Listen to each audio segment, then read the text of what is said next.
शिक्षक दिनानिमित्त आमदारांच्या आग्रहावरून आयोजित सत्कार कार्यक्रमासाठी आमगावचे गट शिक्षणाधिकारी RP रामटेके यांनी सकाळ पाळीत शाळा ठेवली, पण असे अधिकार त्यांना नसताना सुद्धा त्यांनी हा निर्णय घेतल्याचा ठपका ठेवत जिल्हा परिषद मुख्य कार्यकारी अधिकारी मुरुगनाथम यांनी गट शिक्षणाधिकारी RP रामटेके यांना निलंबनाची कारवाई केली। या संबंधीचे पत्र सुद्धा त्यांनी काढले। आमदाराच्या आग्रहावरून सकाळ पाळीत शाळा ठेवणे गट शिक्षणाधिकाऱ्याला भोवले असल्याची चर्चा जिल्ह्यात होत आहे। शिक्षक दिनानिमित्त आमगाव तालुक्यातील शिक्षकांचा सत्कार समारंभ आयोजित करण्यात आला होता। यासाठी आमगावचे गट शिक्षणाधिकारी यांनी आमदार सहस्राम कोरोटे यांच्या आग्रहावरून शाळा सकाळ पाळीत ठेवली।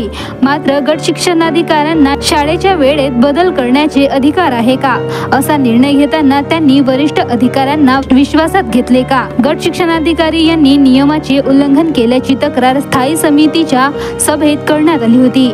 त्यानंतर या तक्रारीची दखल गट शिक्षणाधिकारी रामटेके यांनी नियमाचे उल्लंघन केल्याने ते शिस्तभंगाच्या कारवाईस पात्र ठरत असल्याचा ठपका ठेवत त्यांना निलंबन केले। या संबंधीचे पत्र सुद्धा बुधवारी काढण्यात आले। तर तिरोडा येथे सुद्धा शिक्षकांच्या सत्कार कार्यक्रमाकरिता तेथील गट शिक्षणाधिकारी यांनी सकाळ पाळीत शाळा ठेवली। या कारवाईमुळे शिक्षकांमध्ये नाराजीचा सूर बघायला मिळत आहे। आमगावचे सभापती यांनी जिल्हा परिषदच्या स्थायी समिती सभेत केलेल्या तक्रारीवरून CEO मुरुगनाथम यांनी गट शिक्षणाधिकारी RP रामटेके यांना निलंबन करण्याचे आदेश पारित केले। पण असा प्रकार तिरोडा तालुक्यात देखील घडला असताना तिथे कुठलीच कारवाई करण्यात आली नाही। त्यामुळे या कारवाईवरून शिक्षकांमध्ये नाराजगी बघायला मिळत आहे।